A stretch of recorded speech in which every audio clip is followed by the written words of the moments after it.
All right, so this is file 240333 SC. It's the Leonards versus Farmers Disposal.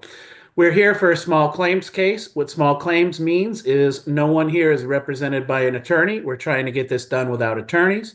You also have nobody's asking for a jury trial or anything like that. You're asking for this to be resolved right here in front of me. So first things first, if all parties are ready, willing, and able to proceed here in front of me, I'm going to swear you in. You can please raise your right hand. You swear or affirm any testimony that you would give here today would be the truth, the whole truth, and nothing but the truth. Yeah. I do. All right. So, Mr. Camps, I do need to find out what it is that you do for farmers that you're able to answer for them. I'm Okay. 50% owner. That certainly works. All right, so I don't get too much information here before we start, but the information I have on this is just from the affidavit and claim, and so it might be faster for me to start with Mr. Camps. Mr. Camps, do you feel like you at the Farmers Disposal there's any money here owed to the Leonards, and if so, how much? I don't think so. Not from me. No, I don't think so. Okay, then I'm going to start with the Leonards.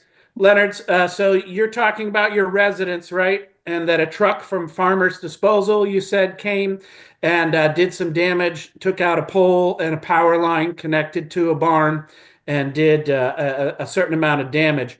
Uh, how do you know it was Farmers Disposal truck? Well, my mom witnessed it and watched it happen, Okay. and Was there any he called and conversation with the, yeah, he called me and told me that he got into the wire. and who's he? Uh, Mr. Kyle. Camps. Okay. Did anyone talk? Was there any talk to the driver right then and there when it happened, or you talked to the company after the fact?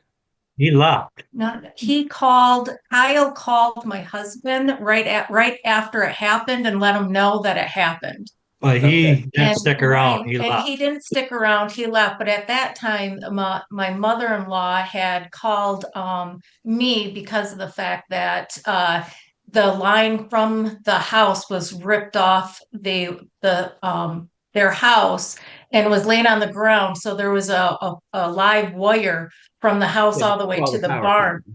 Yeah, so we Yep. had to call the power company, immediately So called them, and they were out in 15 minutes. let me ask you a couple questions. When you said Mr. Camp said that, oh, we're going to take care of that, what was the form of that conversation? Over the phone, a text, live conversation? Several, yes. Actually, I spoke to him. He had the first time I spoke to him, he told me to go through a buddy of his, which owns an electrical company, and give them a call and get things set up. So we called Rob Miller and had him and spoke with him. Rob requested that we send. Rob requested for me that he doesn't get like electrical pole, because they actually had like a telephone pole in the middle of their yard that went from the house, then a line to the pole, which had a mercury light on it, and then went across the driveway to their barn.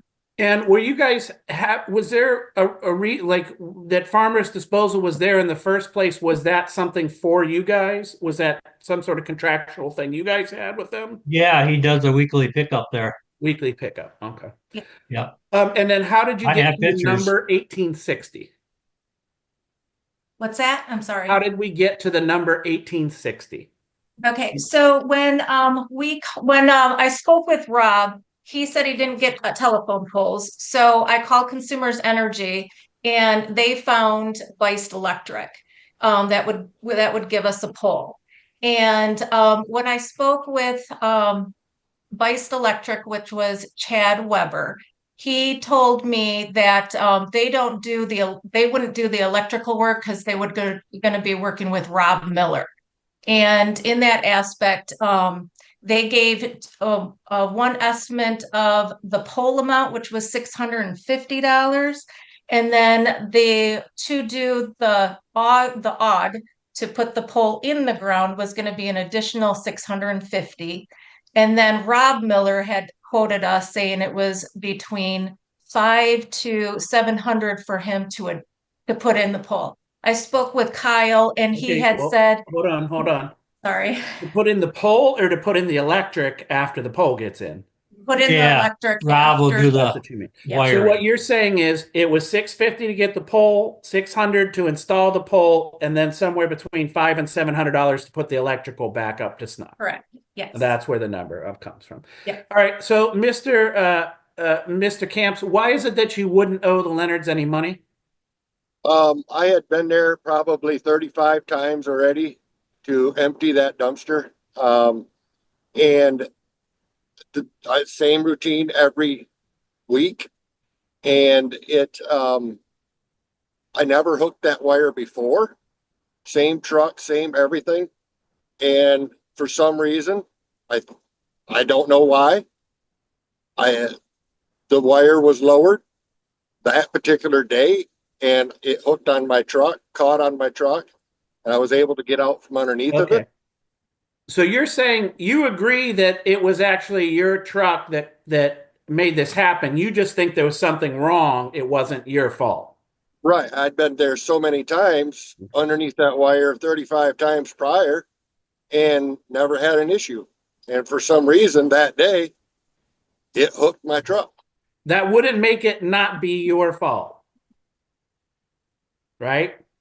Okay. If it was lower, then you should have seen that. It would have been markedly different situation. You know how tall your truck is? How tall is it? It's 13 foot 0 inches. So if you see something less than 13 foot, you know you got a problem, right? It wasn't noticeable. I didn't even. Why would you tell them you were going to cover it? I didn't. I said I would help cover it up to half. Okay.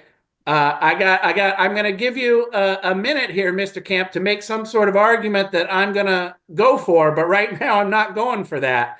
Okay. Well, that's what I said. This wasn't,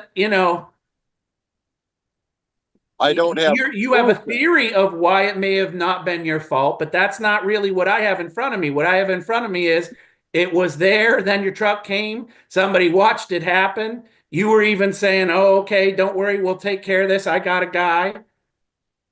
And you just don't like the number? No, it's not the number so much. Is I don't think I'm responsible for maintaining their electrical system. Well, you're responsible if you break their electrical system. No, not the way I see it. I think they got to maintain it. So I would make a judgment here in the amount of $1,860 as damages. What I also need to explain is that the Leonards paid certain money out of pocket to get us here today. They had to pay a filing fee and they had to pay to have you served. That was $83. They're also able to collect that $83 on top of the damages. So I just wanted you to know where that extra dollar amount comes from. Now, here's the important part, right? So I'm going to generate this order. It's going to get sent out to parties. Two things. One for the Leonards. The court does not do collections. We do expect that the parties would be in contact with each other to satisfy judgment. And I can't imagine that you would want to appeal this judgment, but then this part is for you, Mr. Camps. If you disagree with what has happened here today, you do have a right to appeal my finding to General Civil. General Civil is back in front of the district court judges. To do that, to appeal this decision, you must do two things. One is you must ask for that within 7 days of today's date. Your ability to continue to fight this closes after 7 days. And two, you must come in and do that in writing. You can't just call on the phone and say, I want to appeal. Do you understand your rights on appeal? Yes, I do. All right. Then we're all set for what we need to do here in court. This order will get typed up and sent out to parties. I can go ahead and release you 3 minutes after you were supposed to be here because everybody came early, so you guys got to go first. But we're all set. I'm going to go ahead and release parties. Thank you. Thank you Okay, much. thank you. Appreciate it. Thank you.